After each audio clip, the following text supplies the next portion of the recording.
Good morning, everyone. And I see that we have folks continuing to file into the Zoom webinar here. So I see those numbers creeping up. And we are very excited to say that we had over 500 registrants. So we reached our cap for the program today, which is extremely exciting. So my name is David Armenti. I'm the Director of Education at the Maryland Historical Society. Welcome to the Black Freedom Struggle in Maryland with the Maryland Historical Society in partnership with the University of Maryland College Park. So just a real brief bit of background about our partnership. Last year, we actually began this program as a program specific to teachers. We had a week-long teacher institute, which was extremely successful with many of the participants that you'll be meeting here today. And the idea is that we want to equip not just teachers, but the broader public with a great knowledge of what makes African American history in the United States so important, as well as how that relates to the context of Maryland and the communities in our state. So we're really fortunate to have this partnership and work in concert with the University of Maryland to bring this new research and unique stories to you and the public. For our three speakers here today, there will be sections of time after they speak where they will be able to field some of those questions that you provide in the Q&A, and our staff will be facilitating that. So please feel free to engage, especially in the Q&A if you have specific questions.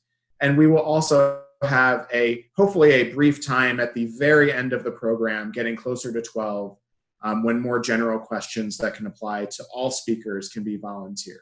I am going to first introduce my colleague and a great partner to us, Dr. Richard Bell, who is coming to us from University of Maryland College Park.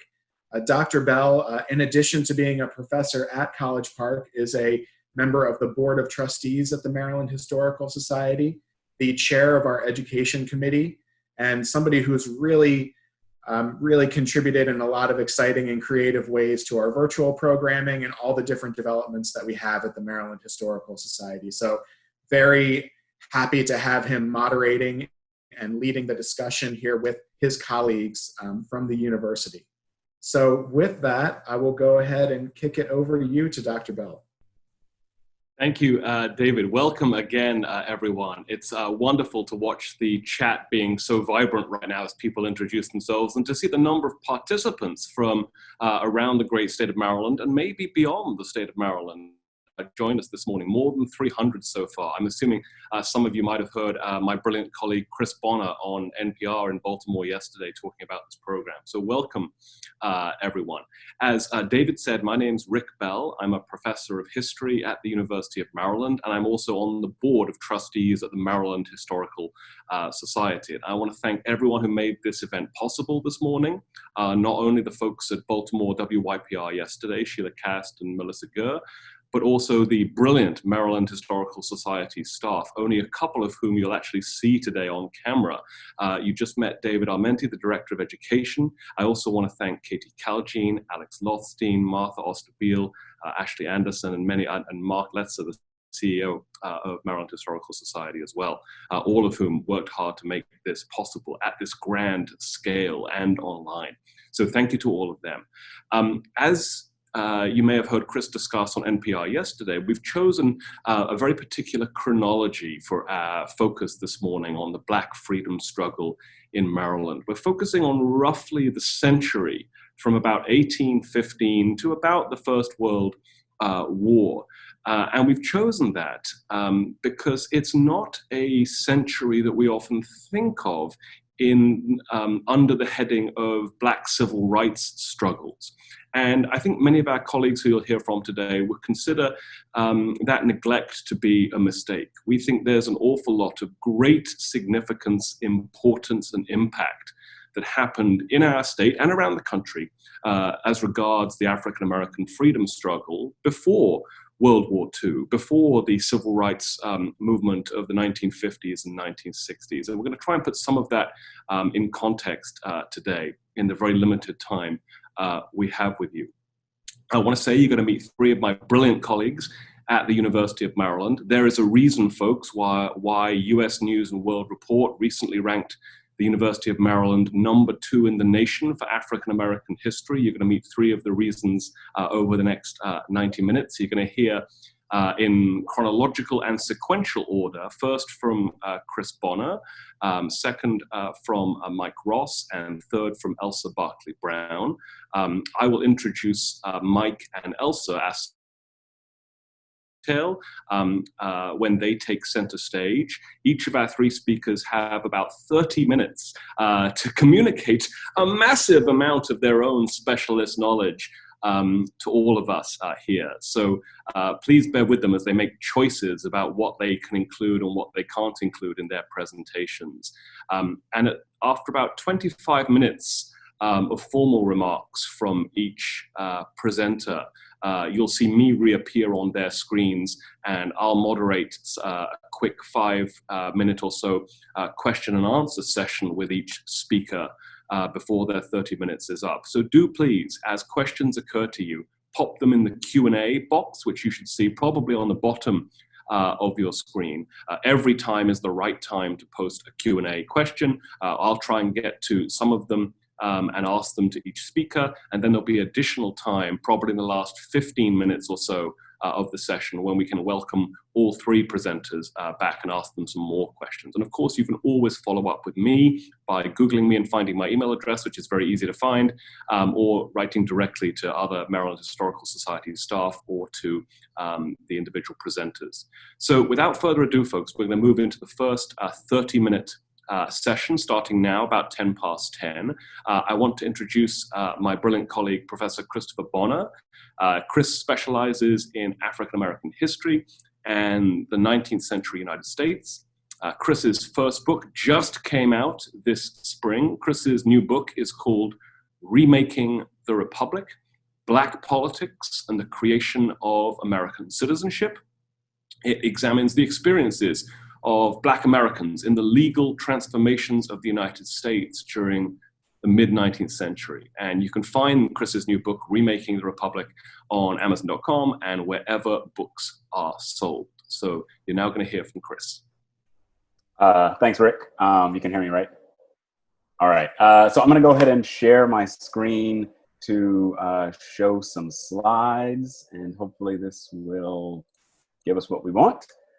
So thank you again, Rick, and thank you to everybody at the MDHS for putting this together. And of course, thanks to all of y'all for taking the time this morning to come and learn and think with us about Black history. I'll talk today about what Black freedom was like in the early 19th century. And I'll also talk about one of the major threats to Black freedom in the United States in that time period, the colonization movement. I'll focus on a few resources that reflect this history and that I hope might be useful to those of you who work in a classroom, who are doing really important work with students in Maryland and elsewhere. And I'll leave some time at the end to talk through any questions that you might have about these things. So as Rick said, please feel free to jump in with Q&A in that section of the Zoom. So we have 2 big questions for today. What was Black freedom like in the early 19th century, and how did Black and white Americans feel about the program of colonization? What are the different ideas? What are the different feelings or sentiments surrounding this project? One of the fundamental things to understand about Black freedom in this period, in the early 19th century, is that it was difficult to achieve. Until the end of the Civil War, the vast majority of African Americans were enslaved. About 90% of the Black population was held in bondage in the early 19th century. And slave owners made it difficult for enslaved people to escape. So they made it difficult for enslaved people to escape, and they were reluctant to free enslaved people willingly. And we can actually see some of this history in the story, or some of the stories surrounding Brookville, Maryland, a little town in Montgomery County. Most of the residents of Brookville were Quakers, and Quakerism promotes a belief in the inherent value of each individual. So this idea, this belief, encourages anti-slavery thinking. And in 1768, a group of prominent Quakers in Baltimore issued a statement that forbid Quakers in Maryland from owning, buying, or selling slaves. Refusing to do so would mean that a Quaker could be disowned from the community of friends. And so from that point on, Maryland's Quakers were expected to be emancipating the people that they owned. But records show that slavery survived in Brookville, in this largely Quaker community, long after 1768. For instance, Gerard Brooke, who was a Quaker who owned more than 2,000 acres of land in Montgomery County, was also a slave owner well after 1768. His personal accounts in this document that was digitized and posted online by the Maryland State Archives, you can see that in 1806, he purchased, as he says, a Negro boy Joshua for $100. Brooks' father-in-law was named Richard Thomas Sr., and he actually had a lot more property, human and otherwise.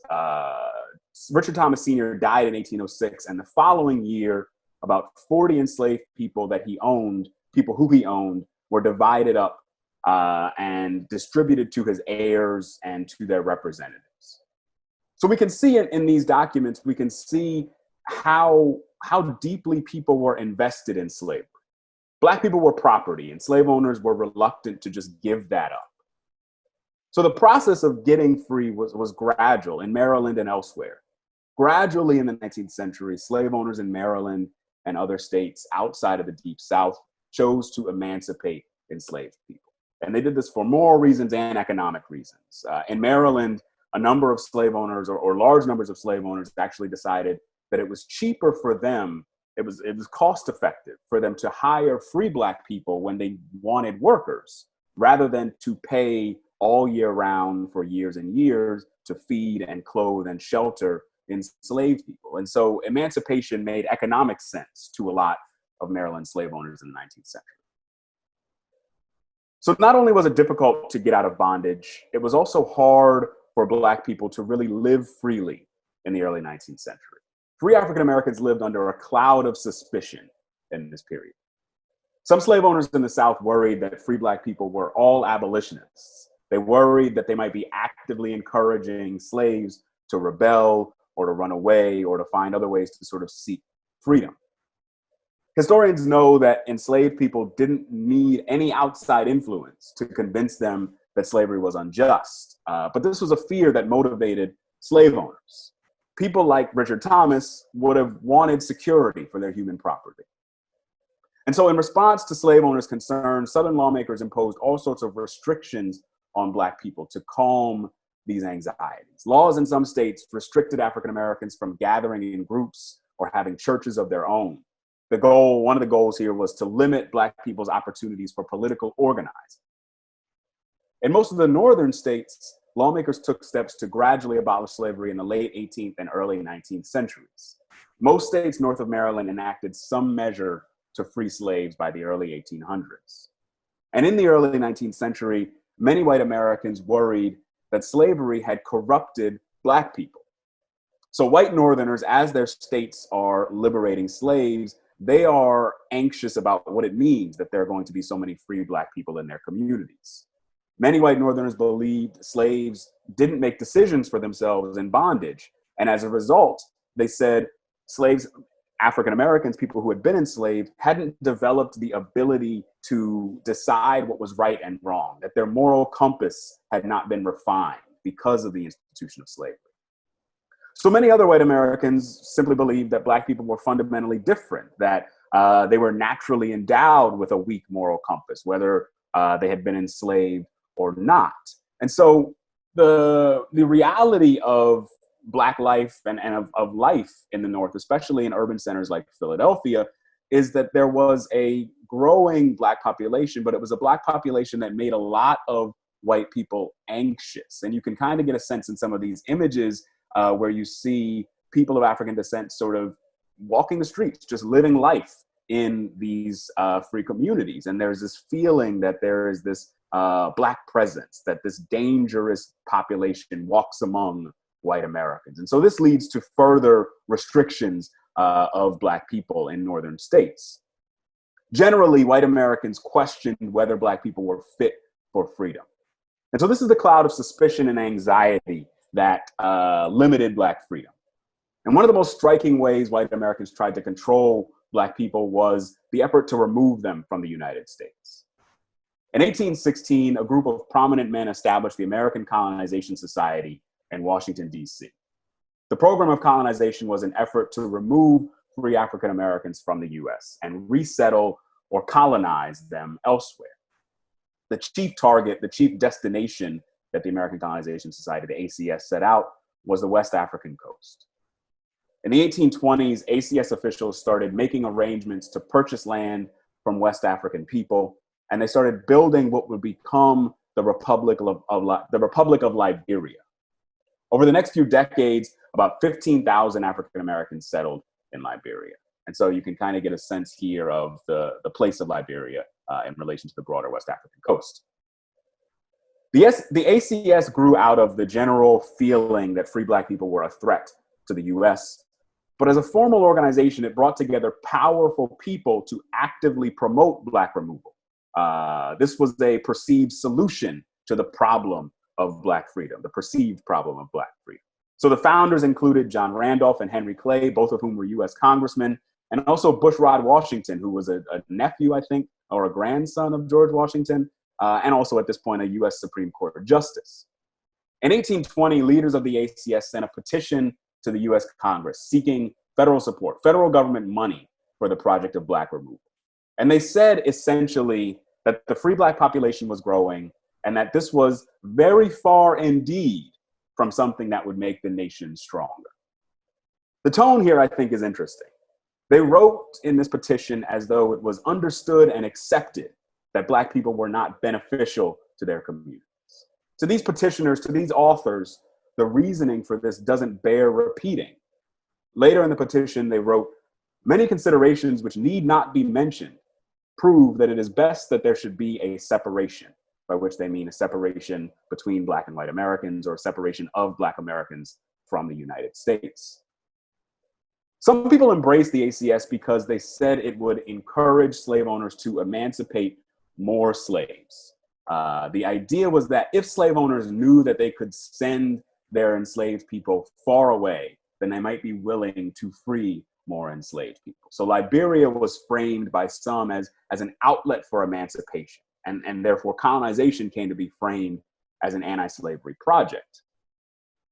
But it's interesting that even if folks who embraced or supported the ACS thought that it might help to end slavery, at the same time they were doing that, they were promoting a white supremacist vision of the United States.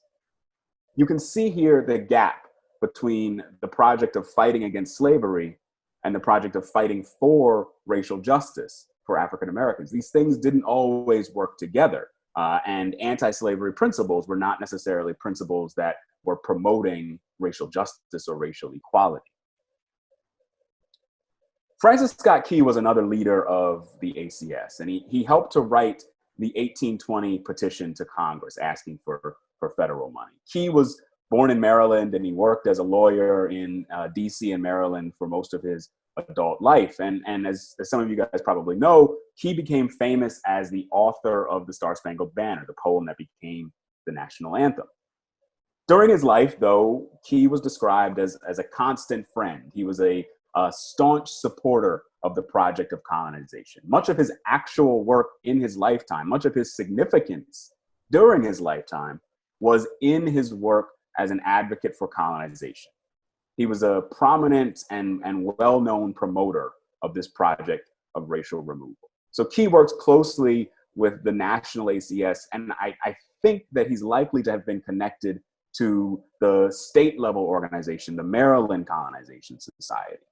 Alongside the national body, the ACS, various states put together their own sort of localized colonization groups. So alongside the national ACS, advocates created in the state of Maryland, the Maryland Colonization Society. And the idea here is that people felt like it might be easier to gather support and to organize their efforts on a smaller scale. So let's focus on Maryland and really try to solve this problem here, and then maybe it will be solved elsewhere in a similar fashion. In 1834, Maryland colonizationists sponsored a colony within a colony. The Maryland Colonization Society was particularly well organized.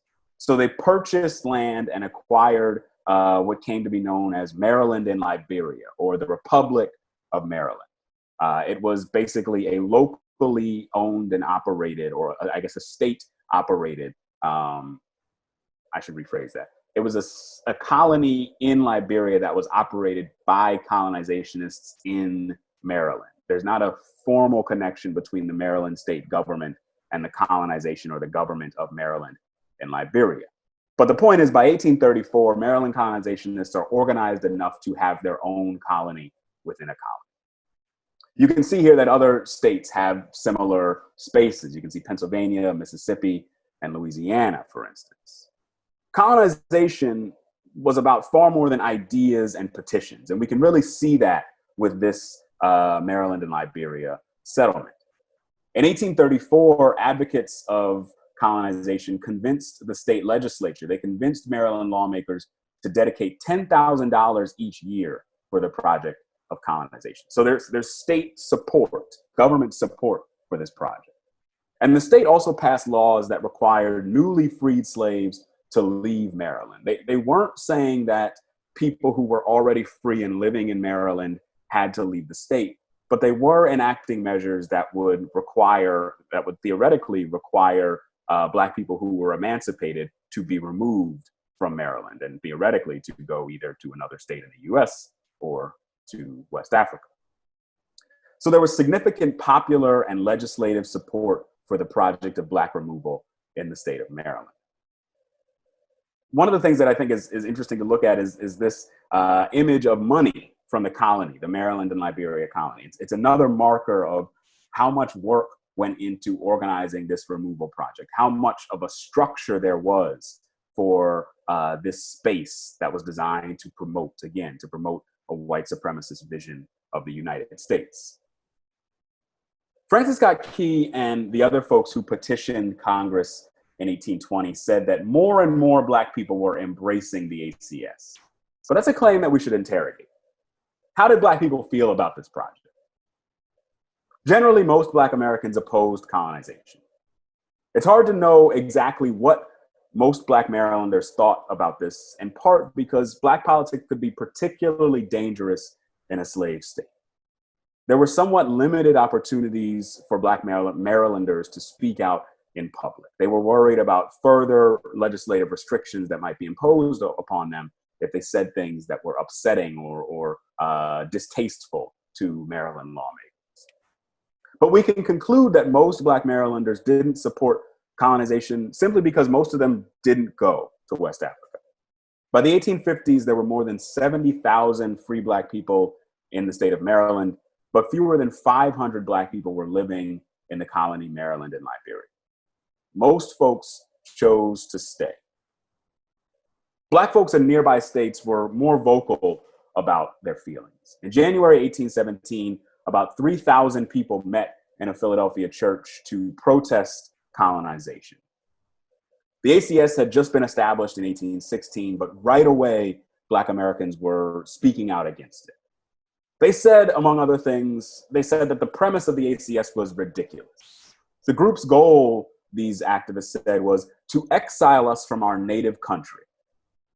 They said that the blood and the sweat of their ancestors who had cultivated the soil of the country entitled them to a place within it.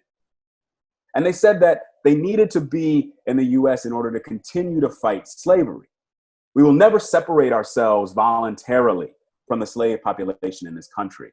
They are our brethren. And so you can see a number of different reasons why Black people opposed colonization. It was against their political impulses, right? They were invested in the abolitionist struggle. It was against their sense of justice. They were entitled to a place here because they and their ancestors had worked to make the United States what it was, right? And they also were just, this was their home for many Black Americans, for most Black Americans at this point. Why would they want to leave their home simply because someone said they didn't belong there? So this was this 1817 meeting was a prominent and public denunciation of the efforts of the ACS. And these arguments that were emerging in Philadelphia reflect a lot of what others were saying about the organization. Other Black Americans were saying about the organization across the country. But still, there were some Black people who did embrace colonization. One of those was Paul Cuffey. Paul Cuffey was a free Black sailor and a merchant ship owner from Massachusetts. And in 1816, he set sail with a group of 38 Black people to Sierra Leone, which was a British colony in West Africa. And it was created for similar purposes to Liberia. It was intended as a space for liberated slaves. Paul Cuffey went on this venture because he hoped connections to West Africa would be good for a couple reasons. Good for his business interests as a merchant, but he also hoped that going to West Africa would help to spread Christianity on the continent. A lot of Black Americans in the 19th century were devout Christians, and ACS leaders had argued that the ACS was a missionary organization. So if you look back at this certificate from the group, if you focus on the little seal at the bottom, and I'll zoom in on it here a little bit, you can see that this Latin motto here, lux in tenebris, light in darkness. This was a part of the ACS project. And the idea here is that the ship is moving from the west to the east, sailing to the African coast and bringing with it the light, here, the light of Christianity. So there were a lot of people who said that the ACS would foster missionary projects in West Africa. And this appealed to some people, including Paul Cuffey. The hope was that sending Christian Black Americans to West Africa would help spread the faith and bring light into the darkness, as it was framed. Another prominent Black person who embraced the ACS was John Brown Russwurm. Russwurm was a co-editor of Freedom's Journal, which was the first Black newspaper published in the United States. It was first printed in 1827, and early on, Russwurm had criticized the ACS. It's interesting that he was criticizing the ACS, but he was sort of remarking on the interesting life of Paul Cuffey. One of the first things printed in the journal was excerpts from Paul Cuffey's memoirs. So Russwurm was criticizing the ACS in 1827, but by 1829, he changed his mind. He said that it was a mere waste of words to talk of ever enjoying citizenship in the United States. Sorry, there's a typo there. He said ever enjoying citizenship in the United States. And so it's not exactly clear what Russwurm meant by this. It's important, I think, that he chose such a broad term. So maybe what he meant is that Black people couldn't enjoy rights. Maybe what he meant was that they couldn't feel a sense of belonging in the United States. But I think the term enjoying is particularly important here. To be able to feel comfortable, to appreciate, to really enjoy one's status. Russwurm didn't think that this was possible for Black Americans. John Russwurm left the United States in September 1829, and he never returned to the country. This was a serious decision. It was not something that was undertaken lightly. Russwurm was committed to a better future, and for some Black Americans, there was a feeling that that future was not available to them in the United States. So when I think about colonization and Black politics with my students, I try to emphasize the diversity of Black people's political ideas and opinions. An important thread in the histories of the Black freedom struggle is people searching for freedom and justice and belonging beyond the borders of this nation. And so thinking about both Russwurm and that 1817 protest meeting against the ACS, this helps us consider the many ways that Black people have made political choices. It helps us think about how African Americans have decided what's important and how to pursue it as they look for justice or equality or freedom or just enjoyment in their lives. So I'll stop there, and I think we'll have a few minutes for questions. Great, thanks very much, Chris. Can you hear me? I can. Great, okay. So thank you. We've had some wonderful questions come in. Let's begin actually in Liberia or Maryland in Liberia. Let's begin on the west coast of Africa. I'm going to combine a couple of questions I saw from the chat here. What was the response or reception to the arrival of these African Americans in West Africa among the people already living there? What was the nature of the interactions? And missionary work part of what their mission is there? Yeah, so there's a lot of messy history on this. I think that generally the history suggests that there was a significant amount of conflict between African Americans and or really colonizers in a way, and African people. Right, there were people in West Africa who negotiated and arranged for this land to be acquired by ACS or by the Maryland Colonization Society. But what happens in Liberia is similar to what happens in a lot of other colonies. There is a feeling that these outsiders are coming in and trying to impose something upon a place, and sort of restructure a people's native community. There is a feeling that there is a kind of cultural imperialism involved, that, you know, the idea that West Africa is a place of darkness was one that appealed to both white and some Black American colonizationists. And that's offensive and upsetting to a lot of West African people who have their own very rich and complex ideas about spirituality and faith and whatever it might entail, right? So there is a lot of history of sort of tension and conflict. And I think beyond that, there's an interesting way in which I guess I would say the colonialism of the ACS in West Africa parallels the colonialism of Europeans in North America in terms of how difficult it was for people to survive in an unfamiliar place. And this is actually one of the criticisms that a lot of Black Americans have about the ACS, is that it seems not really like a project of colonization, but like a project of extermination. Like, you want to send Black Americans to a place where they don't have the tools to survive and just sort of throw them out there into this wilderness, which is, again, this sort of problematic framing of what West Africa is like. But there is a reality that survival is difficult for a lot of Black Americans. And one of the reasons why the population numbers in places like Maryland and Liberia remain relatively low is that there was a significant amount of death from disease for the people who were in the colony. So that's a long way of saying it's a difficult and sort of conflicted history for the colonizers and for their interactions with Native West Africans. I think you told me before on other occasions, Chris, that, you know, some of these Liberian migrants, African Americans from the United States, get one look at Liberia and or a couple of months look or a year's look, and then turn around and come home, right? And some of them saying, "Oh, Liberia is amazing, everyone's got to go," and many others come back saying, "Please don't follow in the footsteps, don't make the same." Yeah, and there's a lot of sort of skepticism about the accounts that come back and say Liberia is amazing, and there's a lot of doubt among Black Americans about this as a place. So we're going to jump around in the last 4 minutes. I'm going to try to ask you 2 more questions in 4 minutes. I'll be quick. Is about Maryland.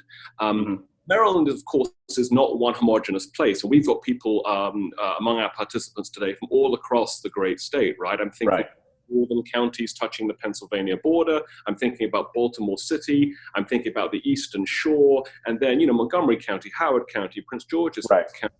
What were some of the quick thumbnail portrait of economic or political differences in different parts of the state vis-a-vis slavery and vis-a-vis presence and activism and freedom of movement and so on of free African Americans?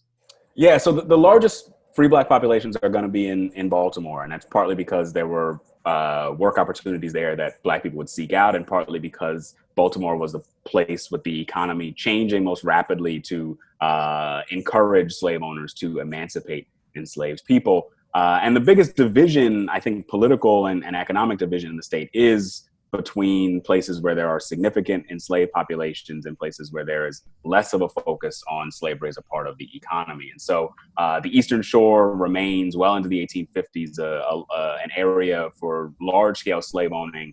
And it really produces a lot of conflict over laws about slavery, over the promotion of colonization, over restrictions of free Black people amongst counties or amongst white Marylanders because of this sort of growing investment in a particular economic model. In some ways, the divisions within Maryland parallel the divisions between the northern and southern United States, as slave-owning counties and their people really want to promote slavery, and people who are pursuing other economic models are thinking in different ways about how to exploit labor.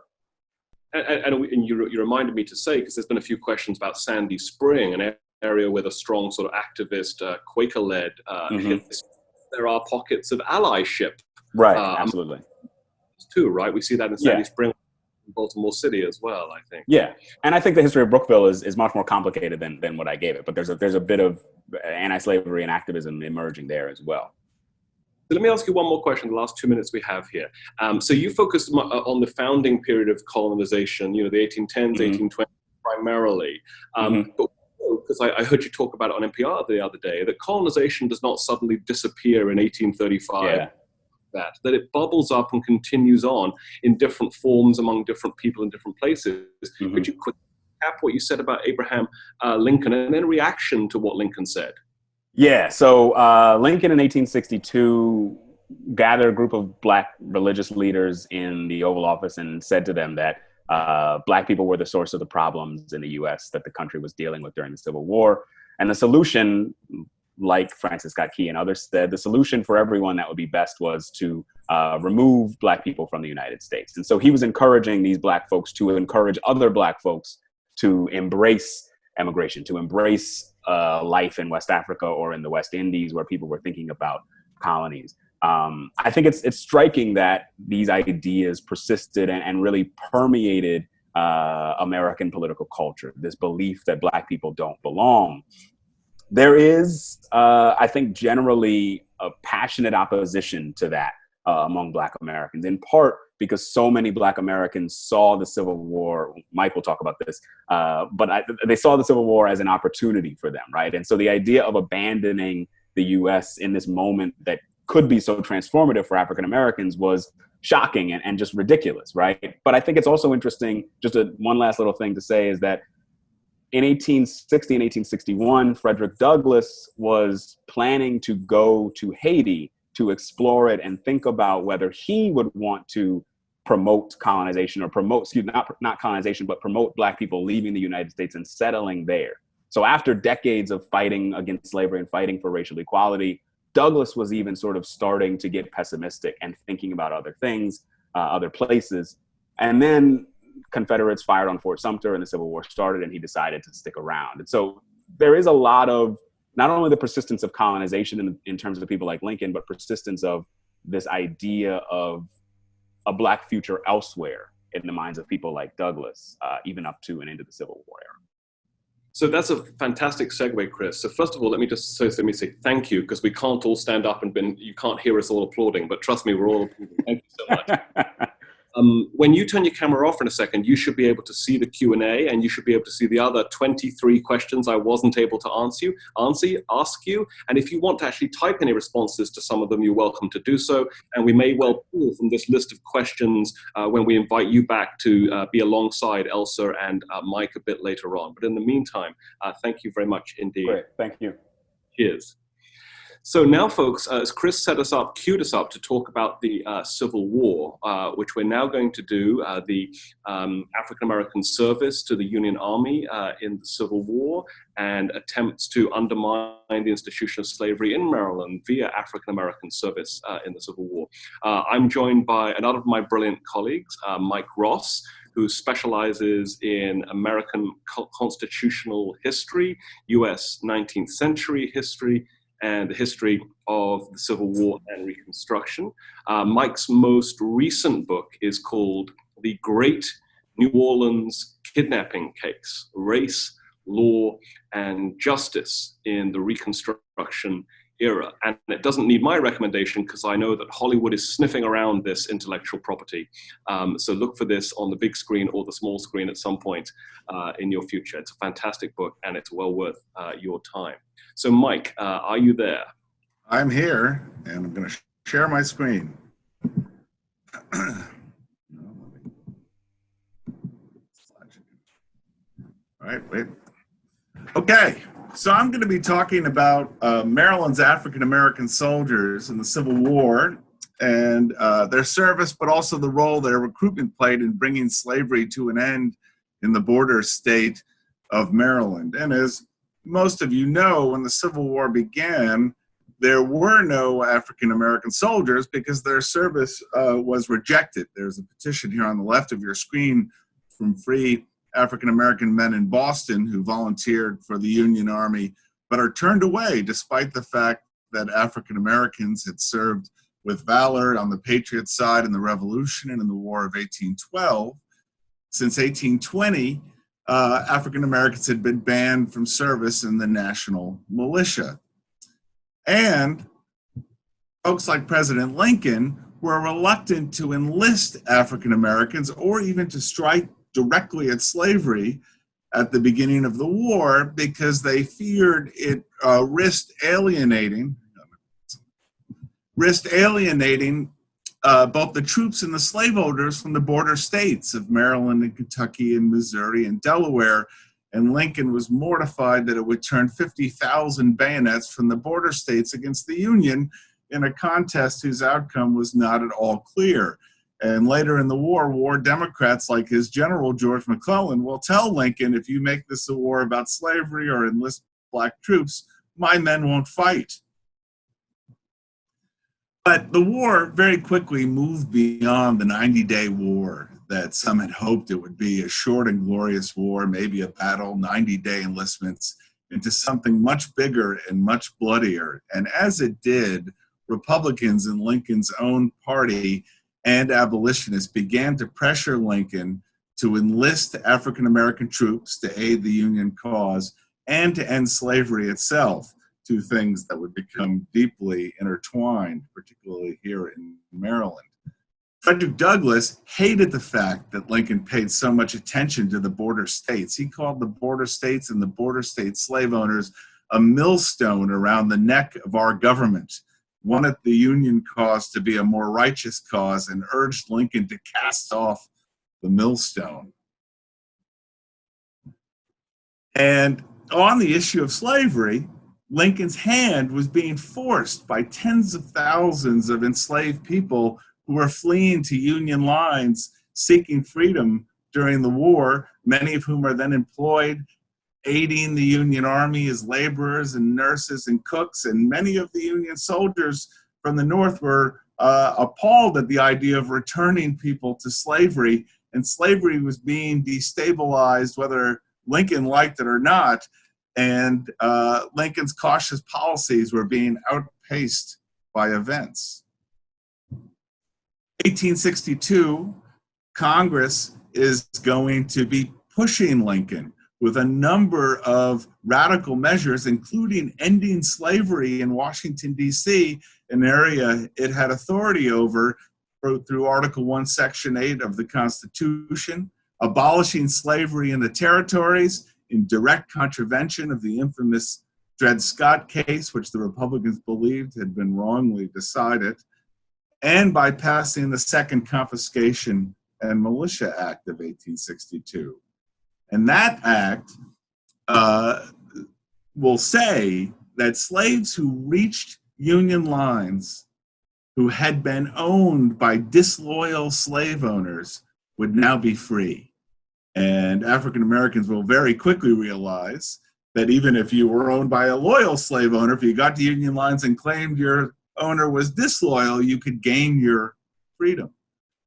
And the Militia Act also removed the ban on black militia service that had been in place since 1820 and authorized Lincoln to employ persons of African descent as he may deem necessary and proper for the suppression of the rebellion.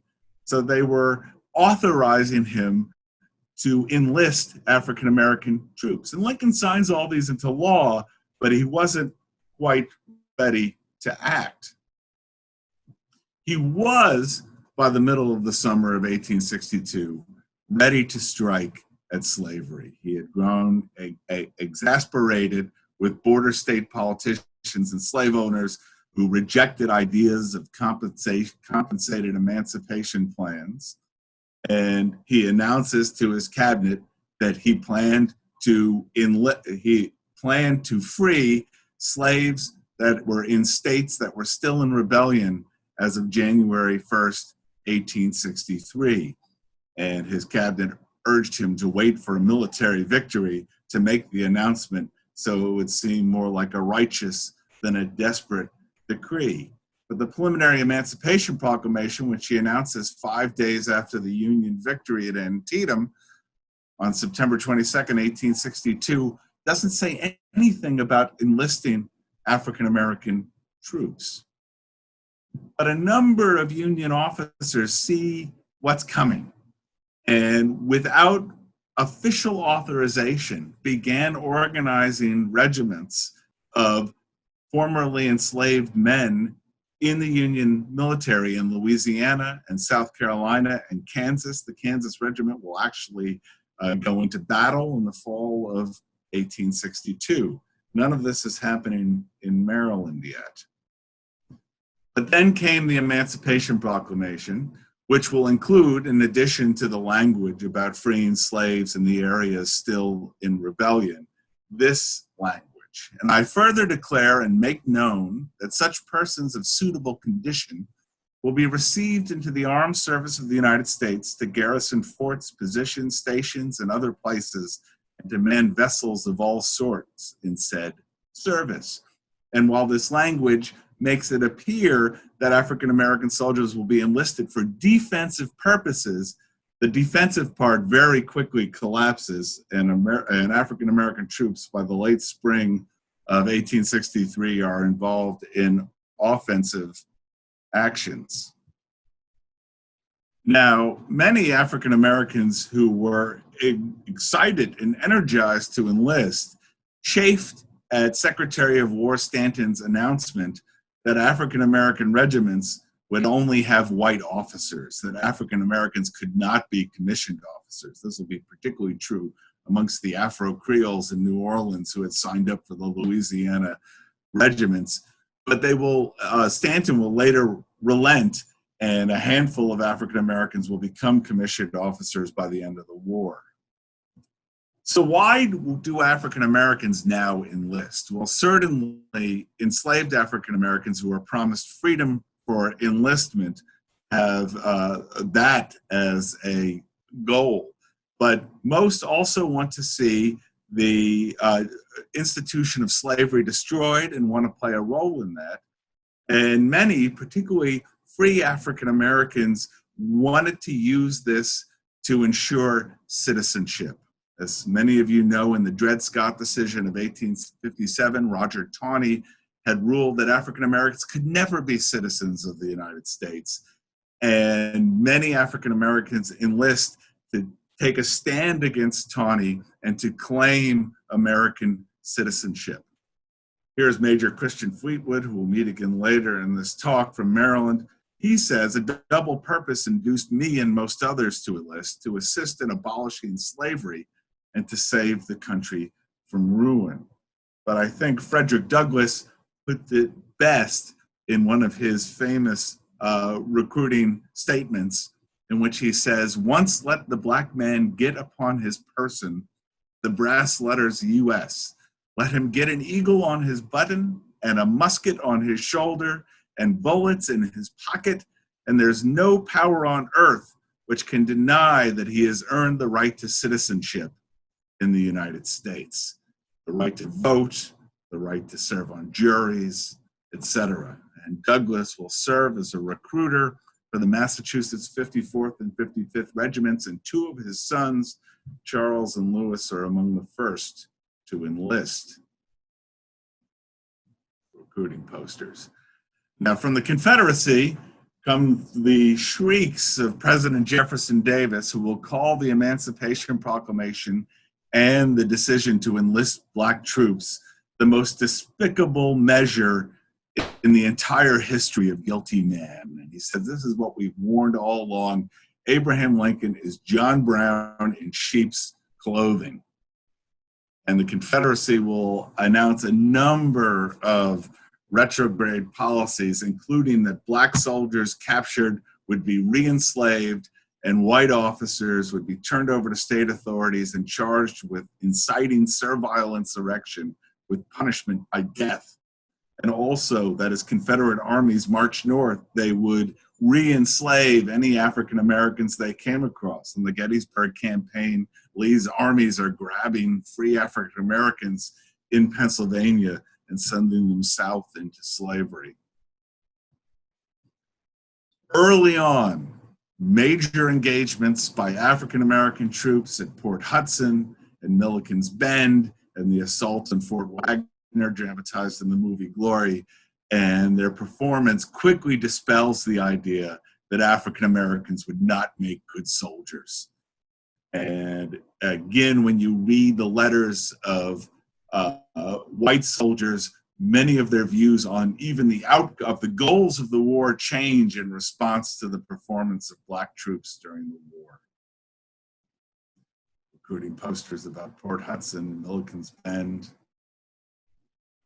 And as U.S. Grant would say in 1863, by arming the Negro, we have added a powerful ally.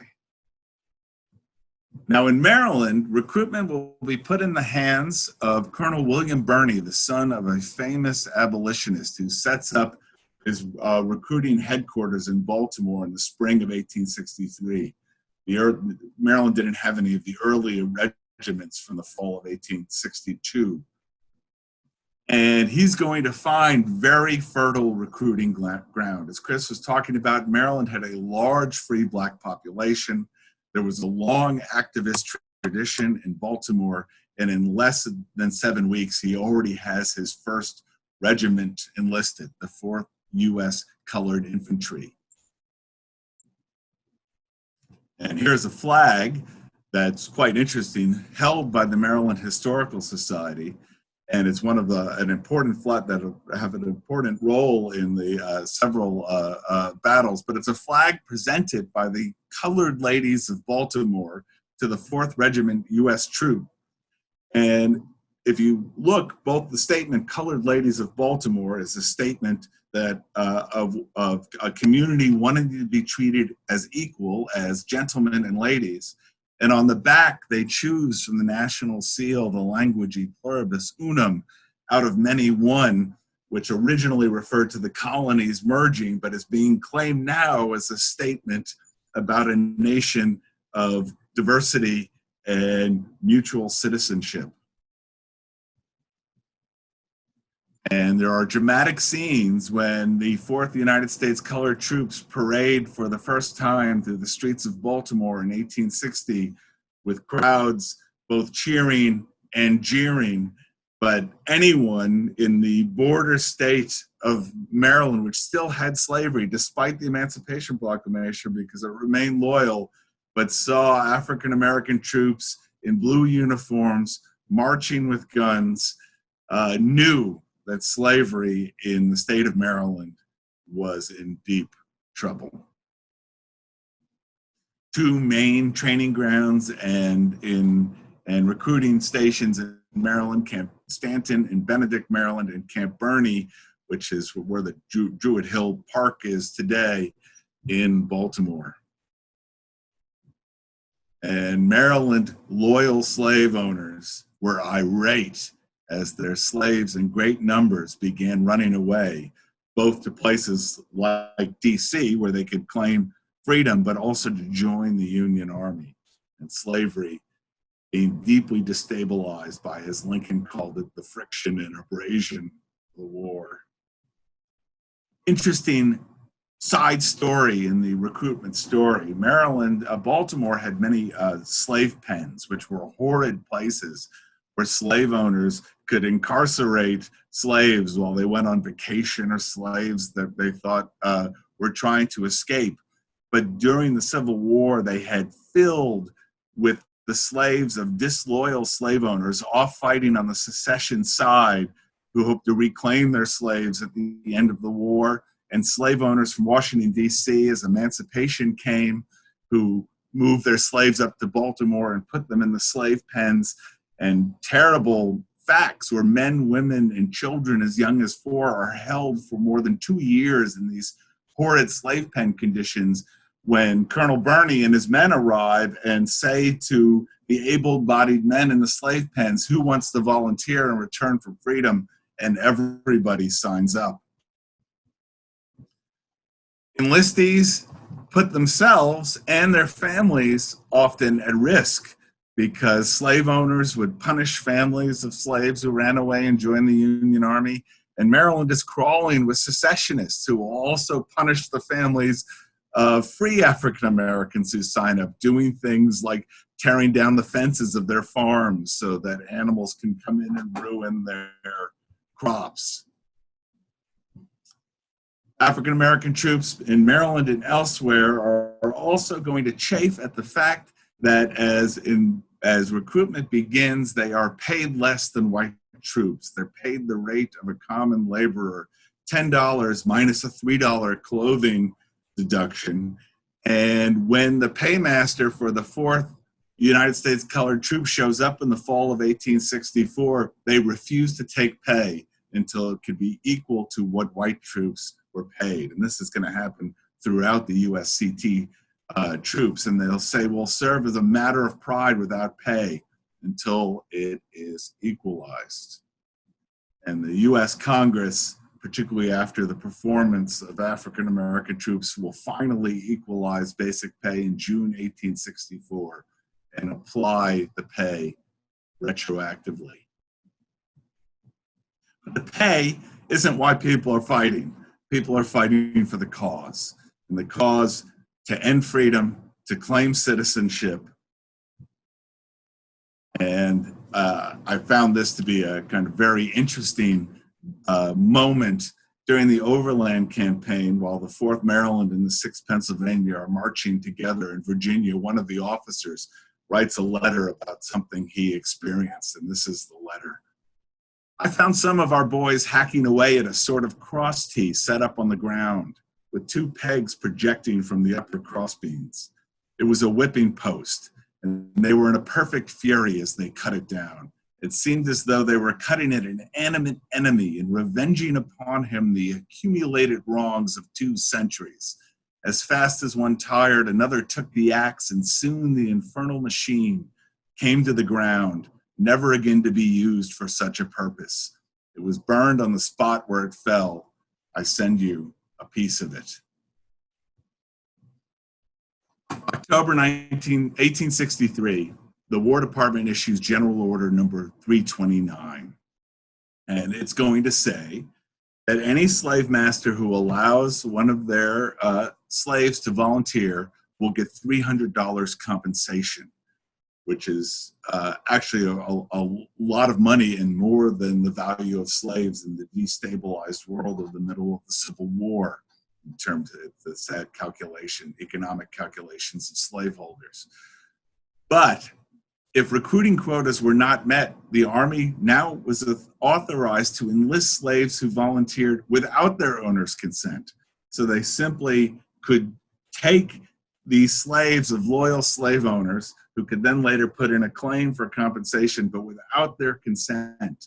And now full-scale recruiting of enslaved African Americans begins, with African American soldiers in squads showing up on plantations and places where there's lots of slavery to recruit African American soldiers. And at this point, slavery is crumbling because so much of slavery was based on convincing the people in it that you had no other choice. And the sovereignty of the slave owner is destroyed here as African Americans with more authority came to recruit fellow African Americans.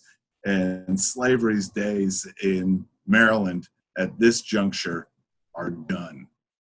Well over 1/3 of slave men aged 18 to 45 in Maryland enlisted. Many thousands more men, women, and children will escape to DC and other places. And the loyal slave owners who considered themselves kind masters were stunned as their slaves enlisted in the Union Army or fled. Spring of 1864, Unionist women of Baltimore hold a great sanitary fair to raise money for the U.S. Sanitary Commission that supported the Union troops. And as part of their efforts, Abraham Lincoln came and spoke, but they also organized a military parade. And the 30th and 39th U.S. Colored Troop regiments will march through Baltimore as 30,000 admittedly Unionist spectators looked on. And as the newspaper reported, the new enlistees were huzzaed on their way to the front by the white population. November 1864, the legislature is controlled by Unionists from Northern Maryland, from Western Maryland, who had long resented the power of the slave owners from Southern Maryland in the legislature. And the governor, Augustus Bradford, and the legislature are going to call for a constitutional convention to bring slavery, already a crumbling institution, to a close in Maryland. The Constitutional Convention is held that summer, and they draft a constitution that not only outlawed slavery, but disfranchised Southern sympathizers. And they submit it to the Maryland population for a vote in the fall. In order to vote, you had to swear an oath to past and future loyalty to the United States. And sadly, it's improved in a very close vote. And the difference in the vote will be the votes of the soldiers in the Union Army that put Maryland soldiers in the Union Army that put the Constitution that ends slavery in 1864 officially puts it into action. Maryland's going to raise 6 regiments. Approximately 9,000 African-American men serve in the 4th, 7th, 9th, 19th, 30th, and 39th USCT regiments. And they are going to see heavy action, particularly towards the end of the war, at the end of the Overland Campaign, in the bloody siege of Petersburg that goes on for 9 months, where the Civil War turns into trench warfare that presages World War I, trench-to-trench fighting, and the Maryland regiments are going to be knee-deep in it, including the notorious Battle of the Crater, where Pennsylvania miners dug a tunnel under the Confederate lines, filled it with explosives, detonated it, surprised the hell out of the Confederates, blew a big hole in the line, but then there was a delay in sending in the troops. And by the time the troops go in, they end up in the crater, surrounded on the rim by Confederates firing. And when it was clear that the white troops who had gone in first were in trouble, the Maryland regiments are sent in, and it's going to be hours of fighting. They run out of ammunition or taking ammo from dead soldiers, massive casualties, and the infamous Battle of the Crater. There's the crater after the fact. Decatur Dorsey, who had been enslaved in what becomes Howard County, will win a Medal of Honor for his actions in the crater, where he twice is the color bearer that breached Confederate lines, at one point taking 200 Confederate prisoners before being pushed back in brutal hand-to-hand fighting. Another USCT Medal of Honor winner will be our man Christian Fleetwood, who we met earlier, from the 4th Maryland Regiment. He's going to win, along with 2 others, the Medal of Honor at the Battle of Chaffin's Farm during the Petersburg campaign. And at one point, he saves the U.S. colored troops flag. The standard bearer gets hit, and he saves it from hitting the ground and leads a charge. And he and others who did the same things win the Medal of Honor for their role. And Christian Fleetwood will go on after the war to be a major player in African-American intellectual society in D.C. There's another one of the Medal of Honor winners' graves of Alfred Hilton. The stamp honoring the African-American troops in Petersburg. The 7th Regiment, who will also see fierce fighting in the Petersburg campaign, will be one of the regiments that chases down Robert E. Lee after Petersburg falls, surrounds him at Appomattox.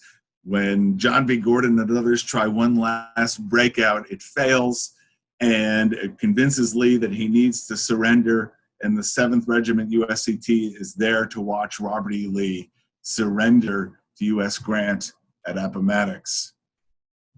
The 19th Regiment, meanwhile, will be the first troops, amongst the first troops to enter Richmond when the capital of Confederacy falls, with African Americans in Richmond coming out into the streets to cheer the arrival of the delivering armies. This is Alexander Augusta. Quickly, he's born to free parents in Virginia, moves to Baltimore as a child, wants to go to medical school, rejected at the University of Pennsylvania, gets his degree in Toronto, comes back for the war and becomes the head of the surgeon for Maryland's 7th Regiment USCT. He becomes the highest ranking black officer in the Union Army. He's attacked by a mob in Baltimore for wearing his officer's uniform. Same thing will happen to him again in DC. He's going to get a lot of resistance from white surgeons and nurses, but he goes on to be the first African-American professor of a medical school at the Medical College of Howard and the first black officer buried in Arlington National Cemetery. And the military service of the 190,000 or so African Americans who serve in the Army and the US Navy are going to give them a powerful claim to American citizenship. As Sergeant Henry Maxwell said, we want 2 more boxes besides the cartridge box, the ballot box and the jury box.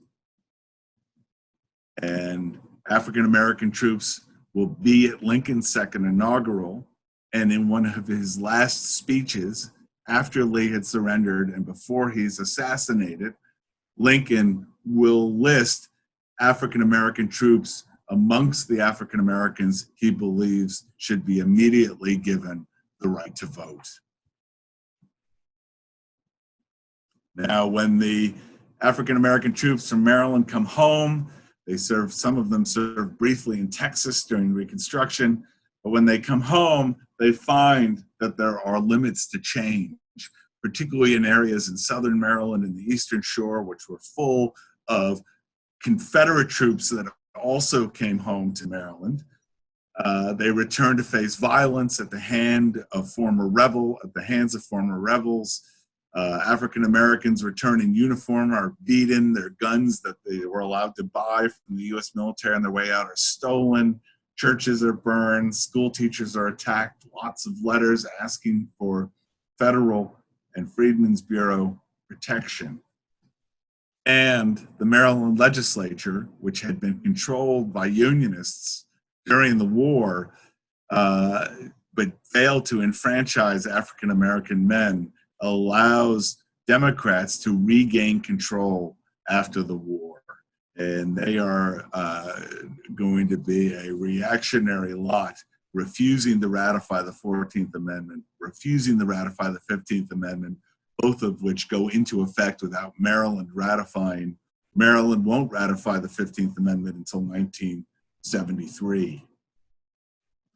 But the legacy of the war and the claims to citizenship carry on. Some of you know the story of Unionville, Maryland, a town in Talbot County, a town with lots of secessionists, but found the town of Unionville on land sold by a Quaker family, and will carry on a contrarian tradition to white supremacy in Talbot County.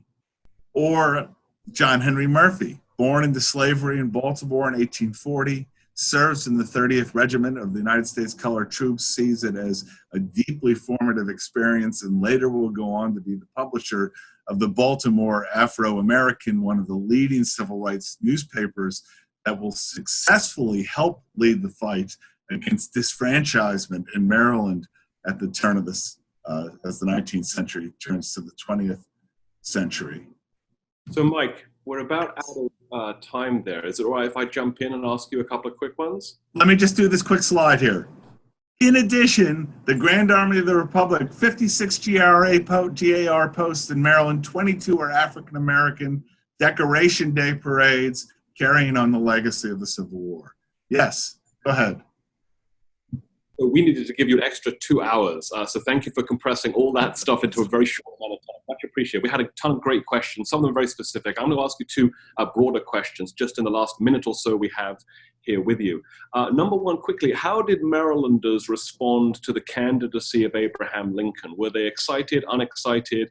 And then how did Lincoln keep Maryland in the Union in those critical early months of the war? And then secondly, a lot of interest in women's participation, particularly Black women's participation in any aspect of the Union cause. I think Thavolia Glimp has a new book out.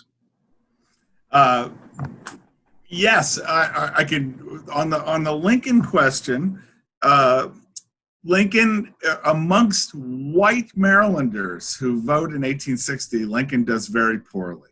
Finishes well behind John Bell and John Breckinridge, both a Unionist, but also the pro-Confederate, the pro-slavery position of John Breckinridge.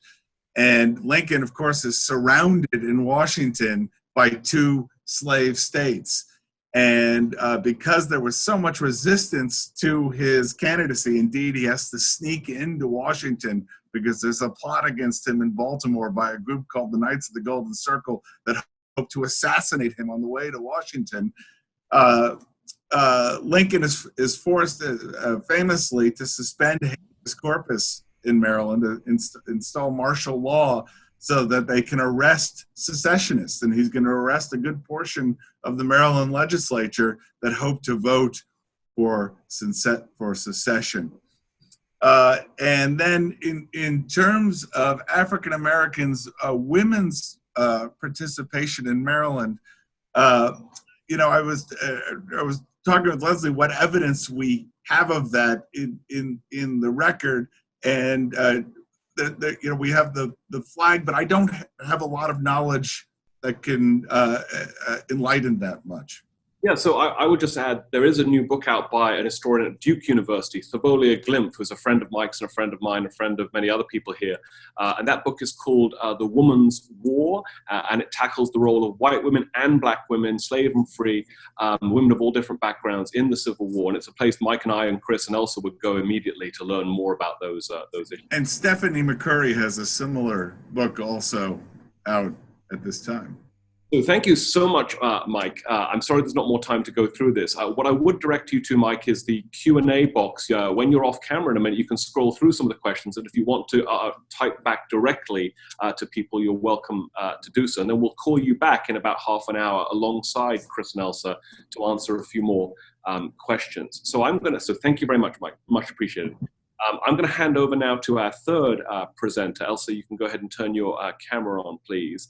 Our third presenter this morning is Elsa Barkley Brown. She is a specialist in African American history and women's studies and holds joint appointments in multiple departments here at Maryland.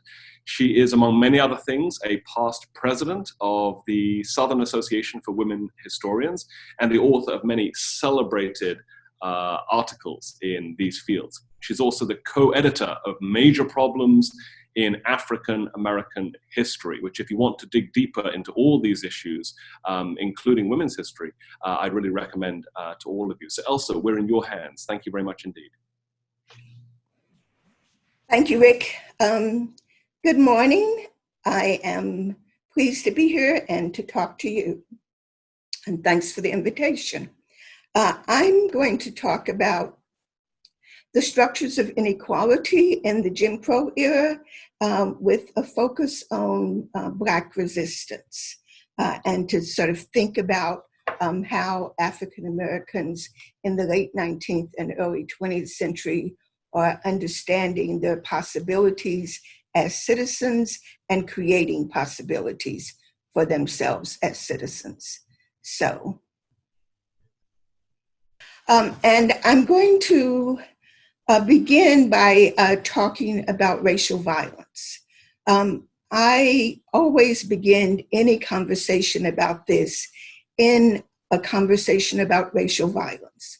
I think it is absolutely impossible to understand the history of African Americans in the United States in any time period without really taking account of racial terrorism. And so I want to start by thinking about that in Maryland in the late 19th and into the 1920s and 1930s. So this chart is of the lynchings in the United States, known lynchings in 1881 to 1930. And we can see that there are about a little over 3,000 African Americans who are lynched. The numbers for Mexican Americans is smaller than the actuality, because the way that statistics were taken, the people who were recording the records were not actually distinguishing Mexican Americans out. And it's only as historians go back and look at each individual lynching and the information around it, are we beginning to be able to think about that in relationship to Mexican Americans, Asian Americans as well. But to think about the lynchings in Maryland, they are, in relationship to someplace like Mississippi, where there are more than 300 lynchings. The numbers in Maryland are smaller. The lynchings are no less gruesome than they are in other places. And the importance of lynching lies both as an instrument of racial terror. The importance of lynching lies obviously in the actual fact of the death of one or more people, but it also lies in the impact that that was supposed to have on African Americans more broadly, to think about the lynching and also to think about the absolute absence of local and state government protection for African Americans in those instances. The Equal Justice Initiative puts the number of lynchings in Maryland between 1877 and 1950 at 28. The State Archives, doing its work, has found about 38 lynchings in Maryland, and the Baltimore Sun 44. Some of those differences are differences in how they're counting. The Baltimore Sun is not just counting African Americans, so in its total are 5 white men who are lynched. There's also a difference in how many documents each entity is using in order to verify the number of lynchings. But I want us to think about the lynchings themselves and also the absence of any punishment to these mobs.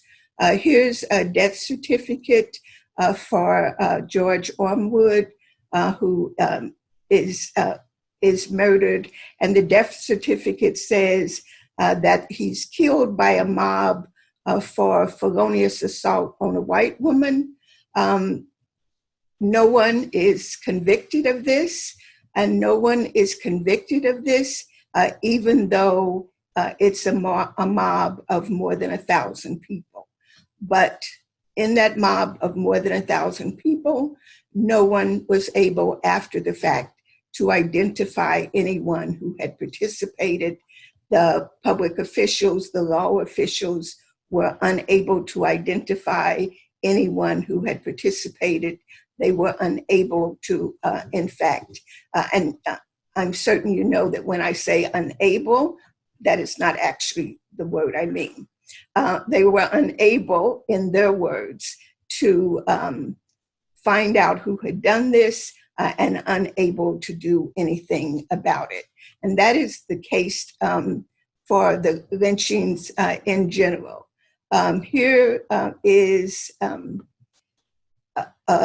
article from the New York Times documenting that there are more than 2,000 people present at this lynching in Princess Anne, Maryland.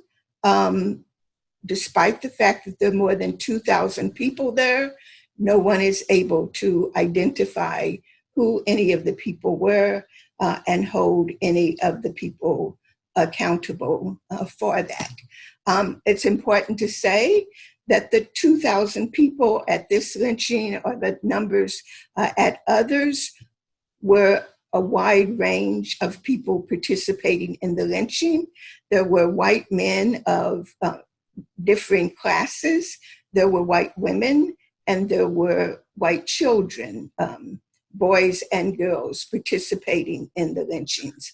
So it's important to understand the ways in which these lynchings were intended as racial terror, the ways in which they were intended to send a sentence to African Americans, but also the ways in which they were intended as socialization to young white people about what their role and place was in Maryland society, and socialization into how they should understand themselves in relationship to African Americans.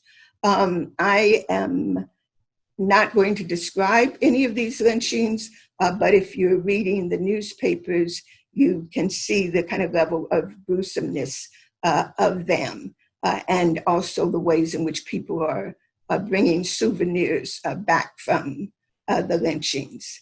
I should say that through most of this presentation, I am drawing on newspapers, sometimes the Baltimore Sun or the New York Times, but generally the Baltimore Afro-American. And I'm doing that for two reasons. One, excellent research source for a lot of things that we won't otherwise find, but also I hope that you will be able to see the way in which the newspaper itself is an instrument of resistance, and understand the role of African American newspapers as political instruments and as part of, quite deliberately and consciously, part of the struggle for citizenship. African Americans, this is an article from the Baltimore Afro-American in 1933, where African Americans are simply talking about their expectation of lynchings. And I think that's actually a really important thing to understand.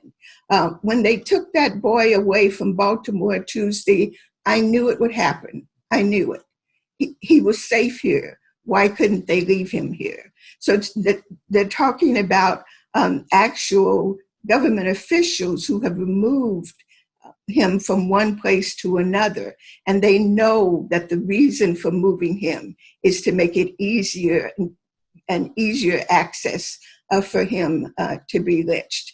The general sentiment along the avenue was that the authorities wanted him lynched. So this is an instance in which the Baltimore Afro-American Reporter has just gone out on the streets and asked people about lynching, and African Americans are just talking about their expectation, their knowledge that this is going to happen, and their understanding that no government official is going to step in and try to do something about it.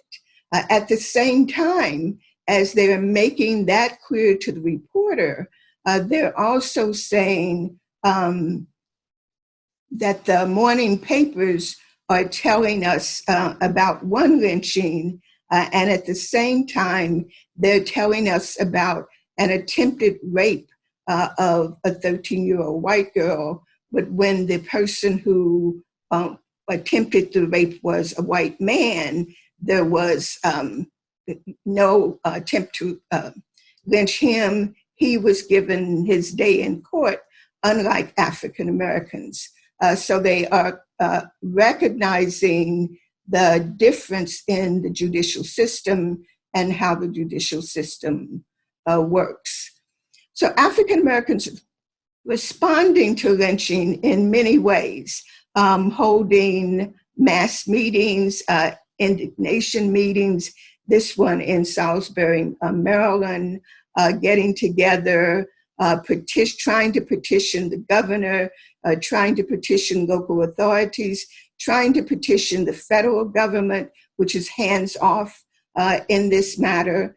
So working together to petition, to do something about this, working together to organize, trying to use these indignation meetings to also inform a larger Maryland population about the lynchings, to hope that they can get some white Marylanders to become concerned about this and to join them in this effort. This article ends that this indignation meeting, the lynching was severely denounced. The authorities asked to bring the guilty parties to justice. They're fully aware that those guilty parties won't be brought to justice. Sorry, I'm moving through all of these. I want to go back here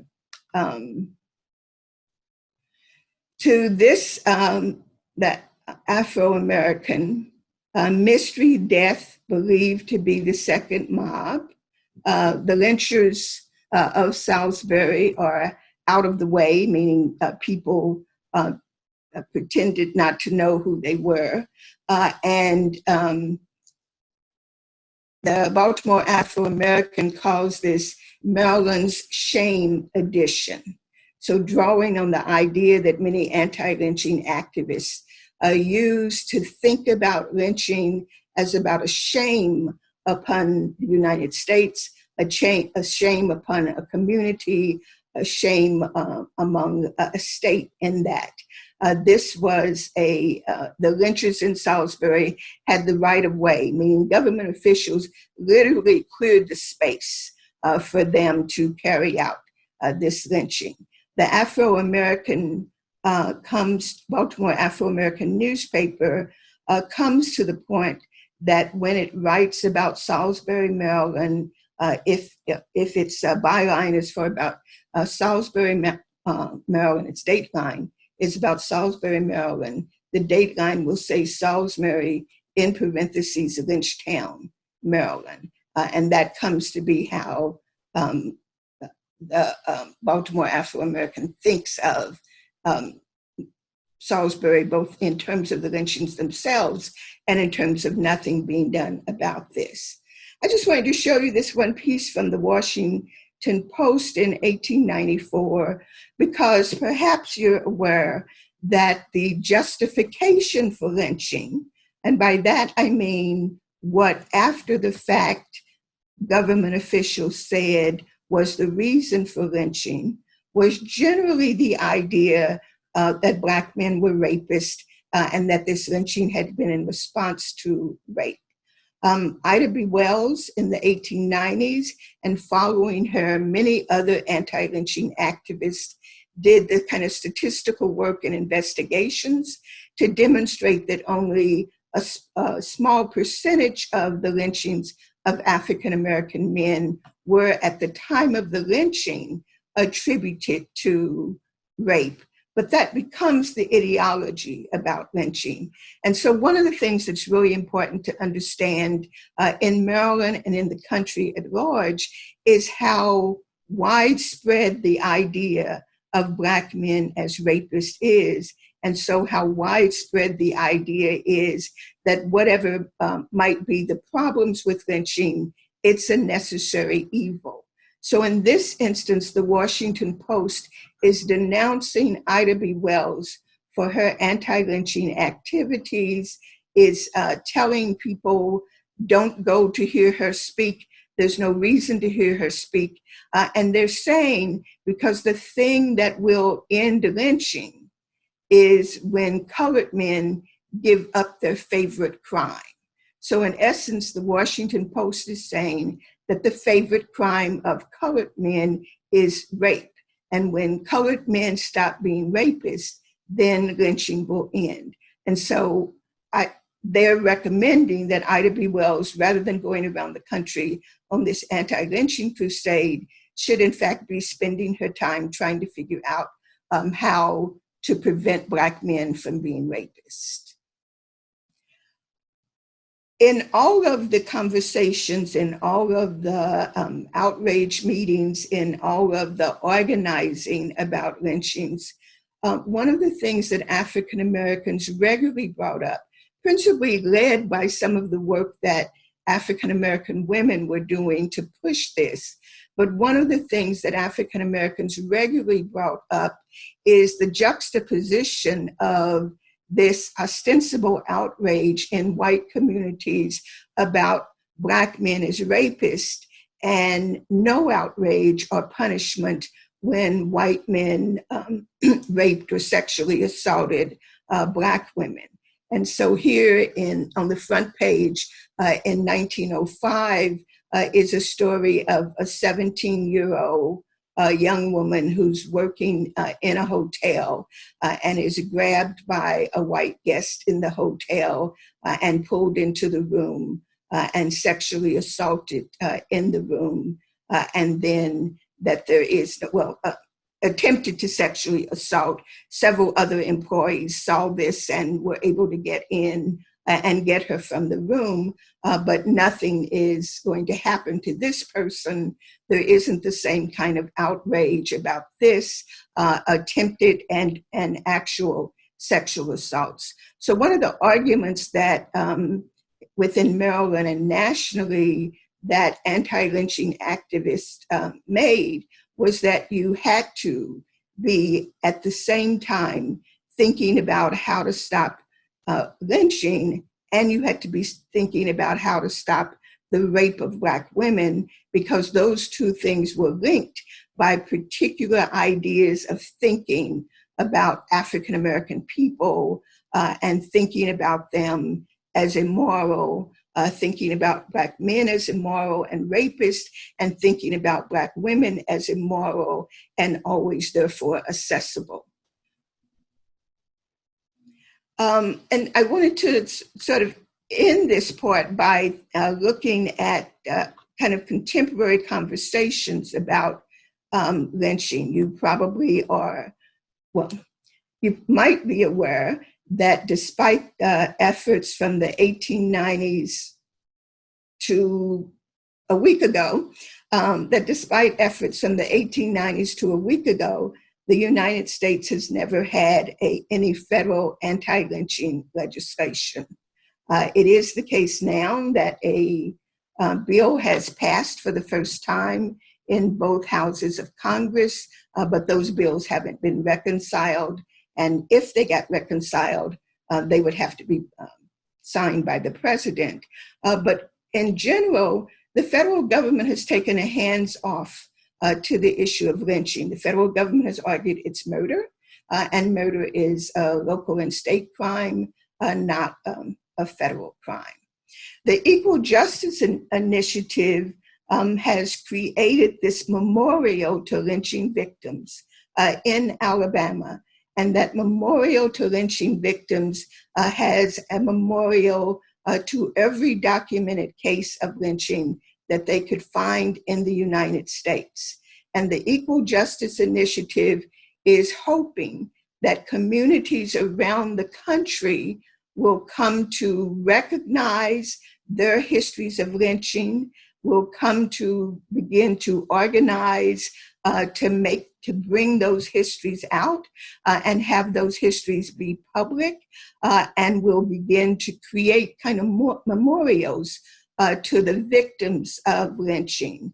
And they have these jars of dirt to represent the lynching victims from each location around the country, that as different places begin to create and recognize their history, they can get get the dirt to represent that person and memorialize it in their community. So I wanted to end with that, in this part of talking about lynching with that, both to say that the state has passed legislation in 2019 to create a commission to study lynching in the state of Maryland, and to say that in many counties around the state of Maryland, there are people getting together to learn those histories of their county and to figure out how they can memorialize those lynching victims, and to encourage you perhaps to seek that out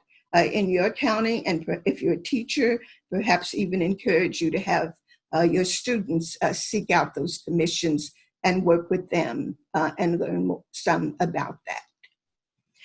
Secondly, I wanted to think about disfranchisement and to sort of think about the struggles of African Americans in Maryland to hang on to the vote.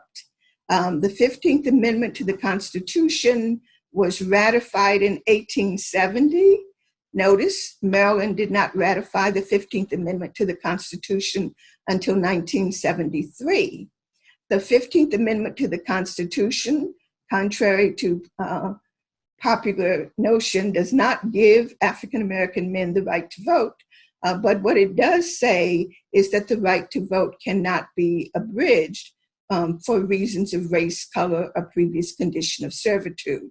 That leaves a lot of latitude that can be used. And starting with a Supreme Court case in 1898, Williams versus Mississippi, which upheld things like literacy tests and poll taxes, and the Supreme Court's tendency to think about laws as written rather than sort of laws as enforced, that kind of gave license to states across the country to begin to write disfranchising laws into their state constitutions. In 1901, in Maryland, a law was passed that required that candidates be listed alphabetically. So they had been listed by party, all of the Republicans together, all the Democrats together.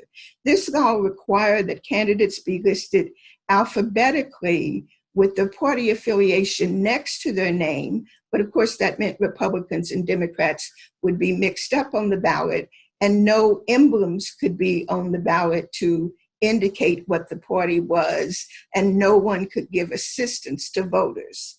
Now, that's important here because 48% of African Americans in the state of Maryland could not read. And so having removed the party emblems and separated out their designations, it was now more difficult for African Americans to vote.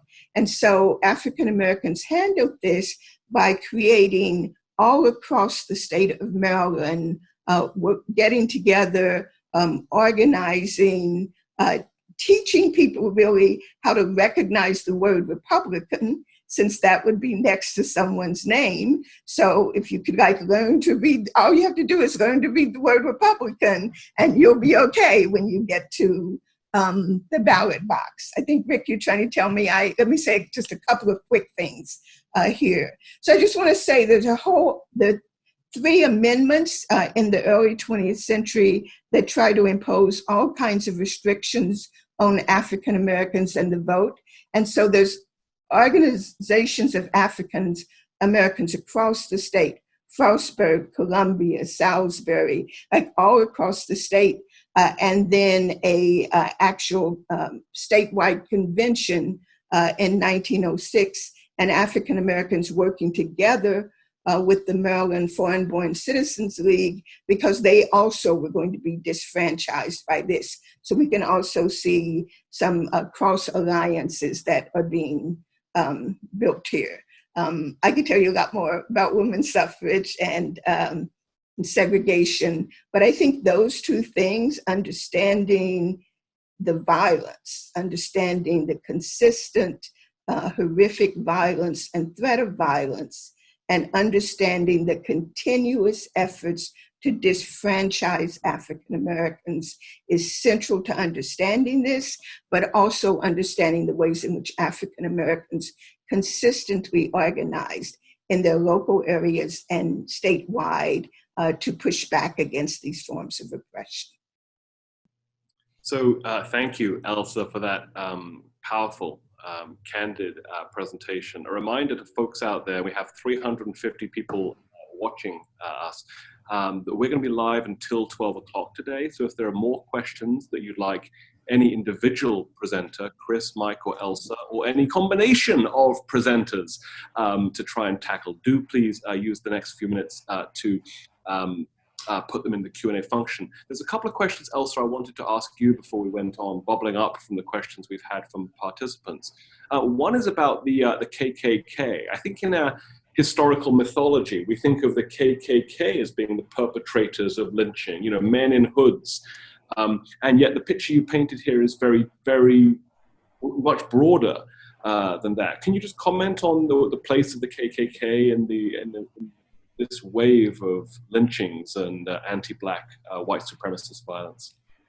So yeah, I think there are a lot of popular images of lynching. One, that it's the KKK. Two, that lynching is hanging, and lynching is not. Lynching is a murder by 3 or more people, ostensibly in place of the legal system. There are a lot of other murders by 3 or more people, but like, as people are counting what counts as a lynching in this historical time period.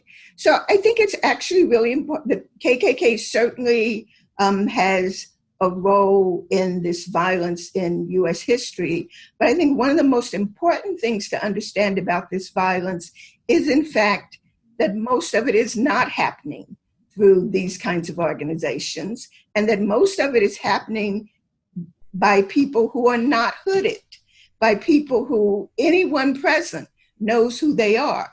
People are, including in Maryland, people are having their photograph taken at the lynching with the lynching victim because they want it to be, they want to pass it out. They want to talk about that. They want to remember it. They want to, tell their descendants about it. So it's really, I think you can't understand the degree of the terror if you think it's all secret. If you think it's mainly people in hoods, or mainly people who, well, maybe people didn't really know because they had on hoods. No, they were out there in the thousands, no hoods, no whatever, with their children participating in this. And I think, and as I said, they're men, women, and children. And I think those are really, really important to like recognize, to think about this. Just one more for you, Elsa, before we segue and bring in Mike and Chris as well. And that is, and this is riffing on something that just came in, is lynching a historical phenomenon? Is it in the past? Is it, to use an analogy, dead and buried, or does lynching live on?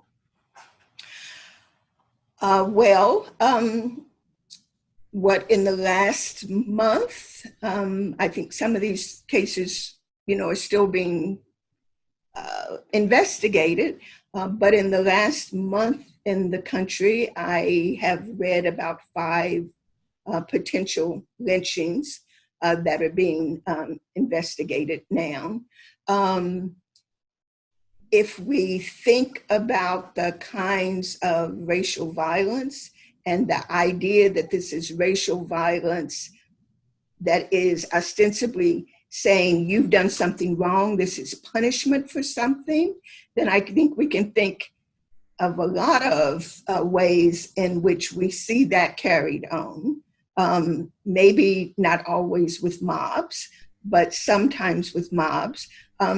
If we just think about the calls, the 911 calls, that's actually an effort to say, this is something criminal someone is doing, and I'm going to find a way to make you pay for that in a way that I know might get you killed. So I might not personally going to kill you, but the whole idea of creating terror and hoping to organize and hoping to keep control through terror, I think is like still central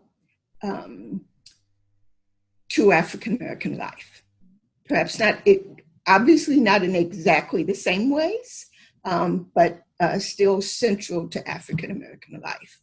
And I don't think you can think about African-American organizing without asking what was racial terror like at that point in time, in that particular place, and how does that shape organizing? Thank you very much, Elsa. Much appreciated.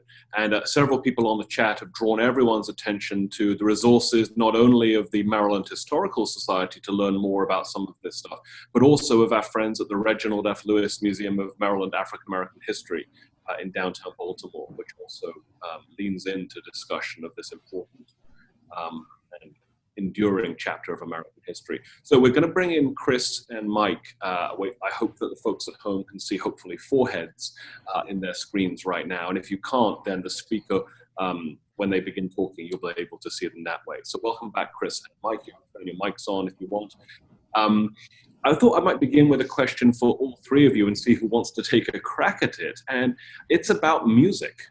It's about two famous songs. You remember, Chris? That's a sort of a false flag there. Francis Scott Key, in his presentation this morning, who is known to all of us, I think, as the writer of the poem that became the national anthem, but as Chris pointed out, also is known to many historians as a leading light in this colonization movement, and yet the national anthem remains, I think, pretty uncritically embraced by many folks out there. And I should point out that the history department at the University of Maryland exists in a physical building called Francis Scott Key Hall, which is where my office is located. So I'm wondering about what we think about the naming of monuments like buildings and statues in the honoring Francis Scott Key. And then relatedly, the state song, Maryland, My Maryland, has a really interesting, provocative, and I think controversial origins story that I'm hoping one or two of you might elucidate for us, for those who don't know, and then comment on what we should do about whether this song still represents our values in this great and diverse state in 2020. So songs, national and local, who wants to take a crack? I would say quickly, if I can.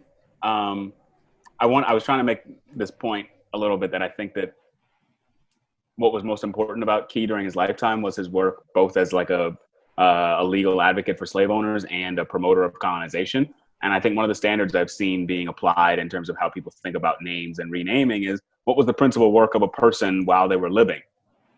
Key was or has become the author of the national anthem, but I don't know, Mike might know better than I do, when the actual song became popularized. I know it wasn't adopted until the 20th century. So it's like Key wasn't really important in his life for writing the poem. Putting aside the ways in which the poem is problematic and I guess accepting of slavery in its own way. So I think we should think about what he did as a person when he was alive, and a lot of what he did was promote a white supremacist project of racial removal from the United States.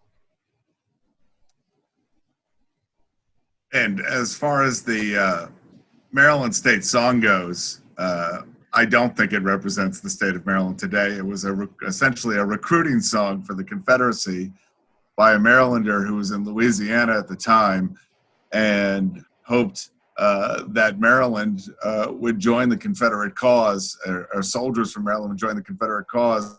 This is at the time where mobs are mobbing the northern regiments that are coming through the streets of Baltimore to join Lincoln's call for troops. And I'll just read some of the final lines. I hear the distant thunder hum, Maryland, the old line bugle, fife and drum, Maryland. She's not dead nor deaf nor dumb. Huzzah, she spurns the northern scum. She breathes, she burns, she'll come, Maryland, my Maryland. And the Maryland Marching Band has stopped playing the song, and I think it used to play on the Chapel Bell Tower here on campus, but that too has been stopped. So let me ask a different question to all of you, and it's an opportunity maybe to drive home any of the central messages from your own presentations here. What do you think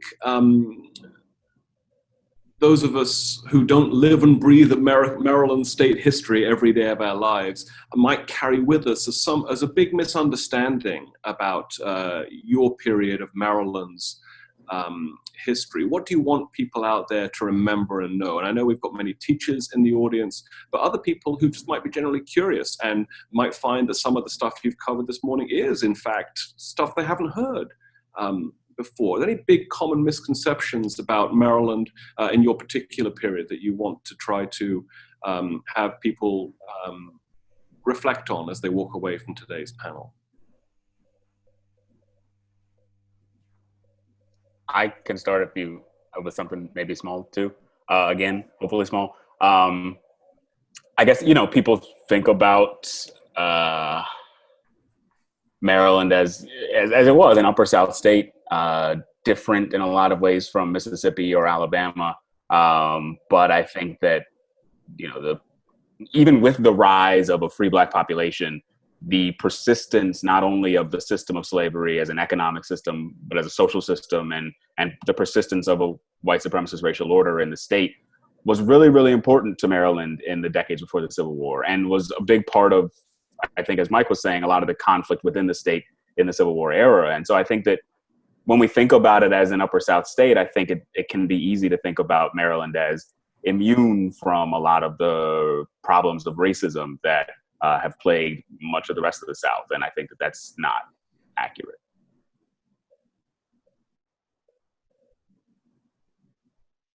I mean, I guess I would really just say the same thing that, that Chris has. But I would say that I think people in general in US history have this like North-South divide. And so in general, don't think that anything they don't consider as part of the South, they imagine as a much more racial egalitarian place. And I don't think that's true for Maryland, but it's also, we could extend that to say, if you think that about the North, it's also not true for the North as well. And so I think that sort of notion that there's spaces and places in the US, or that notion that we can think of racism and racial problems as something confined to a particular segment of the United States. And we don't have to really work that through in other places, I think is one of the big misconceptions that I think people have about Maryland's history and about US history in general. Thank you for this. Getting a lot of agreement to what Elsa and Chris just said on the chat, and also a really robust back and forth about Francis Scott Key and his legacy. It's always useful to see. I'm going to end with two questions pushed together, and you can feel free to ignore one if you prefer the other, or maybe you can tackle both. As people leave this session, and we're going to hear from David Armenti before we wrap up. I want to point that out to folks here. David's going to jump back on the line and tell us about a very important other event Maryland Historical Society is doing. But before we segue back to David, is there any book that you would recommend to people beyond your own scholarship if they want to learn more about anything you've talked about today? And relatedly, I think most Marylanders are well aware of Frederick Douglass and Harriet Tubman, two amazing Marylanders and African Americans. Is there one other person that you want people to maybe be more aware of and learn more about as they go out of the Zoom room where it happens? Would anyone like to start? So a book and a person maybe to wrap up? I will give two books that I think are great on the topic I'm talking about. Classic by Barbara Fields, Slavery and Freedom on the Middle Ground, about Maryland. Remains a cornerstone of all studies of slavery and freedom in Maryland. I also would recommend for those of you who want to find out what the individual regiments were doing of the U.S. colored troops from Maryland, William Doback's thoroughly researched. It's not an exciting narrative, but every page is chock full of research finds about the African-American troops from the state of Maryland. And the name of the book again, Mike? Is Freedom by the Sword, the U.S. Colored Troops, 1862 to 1867. And it's covering African-American troops across the country, but lots of entries for where Maryland troops were and what they were doing. Thank you. Anyone else? So I would say, in addition to Fields' book, I think I put in the Q&A in response to one question, the Winston James book. It's called The Struggles of John Brown Russwurm. And it's both a short biography of Russwurm, including his time in his work in West Africa, and a set of documents that I think could be really useful. And I guess in terms of a Marylander, I don't know how much it's fair to think of him as a Marylander, but another really important Black abolitionist, Henry Highland Garnett, was actually born into slavery in Maryland and was brought out with his parents when he was a child, and lived and was raised free in New York, and actually has a really interesting history of his own in terms of his relationships with West Africa. Eventually goes to Liberia in the 1880s before he dies. And so, yeah, Garnett is a really cool and interesting figure. And Rick, I didn't get my figure. I'm going to go with Reverend Harvey Johnson, after the war, one of the founders of the Brotherhood of Liberty, who will be an early civil rights organization launching legal challenges to get rights for African-American attorneys to practice, et cetera. Elsa, anything you want to say? So I guess not a book, but the a Baltimore Afro-American has done a wonderful edition of Black women and suffrage. And so I would recommend people check that out for that. And connected to that, I'm usually generally less likely to talk about individual people, but I would say that it's really important to think about the women's suffrage organizations that were created in Maryland. And related to that, I guess I'll be with Chris on, maybe not a Marylander, but born in Maryland, Frances Ellen Watkins Harper. We can think about her long history as women's suffrage and universal suffrage advocate. And speaking of Frances Ellen Watkins Harper, Martha Jones, the great professor at Johns Hopkins University, has a new book about women's role in political activism in this area called Vanguard, coming out this September. Look for that. So we're out of time. I personally want to quickly thank Elsa, Mike, and Chris for all the excellent work this morning. I'm going to hand back to David. Thank you, Rick, and thank you to Mike, Chris, and Elsa. It was really wonderful. I see all of the great energy within the chat as well as in the Q&A. So to all the folks out there as well, thank you for spending your morning with the University of Maryland College Park History Department, our wonderful colleagues here, as well as the Maryland Historical Society. Again, we were not able to get to nearly all of your questions, and we apologize for that, but really excited to see the interest and enthusiasm about learning more on these important topics. So there will be an effort to follow up potentially with some of those questions if they're answerable by our experts here, as well as think about pursuing some of those further readings, as well as those of the speakers here today to get more information on those topics. So it's been a wonderful experience, and I think at this point we will give a nod to some of the upcoming programs that we also have at the Maryland Historical Society. We'll be continuing to have a robust series of virtual programs. Keep an eye out for those. July 16th, July 23rd, we have the Colonial Market Trivia. And then July 30th, we'll be looking at some more contemporary African-American and racial dynamics history through looking at the red lines, especially in Baltimore City, which will include several speakers. So again, we appreciate all of your time here today. And some of you, especially educators, might be joining myself and my colleague in the afternoon for a teacher workshop on similar topics. But other than that, we appreciate your time here today and hope you join us again to learn more about Maryland's rich history and culture. So everybody have a wonderful rest of your day.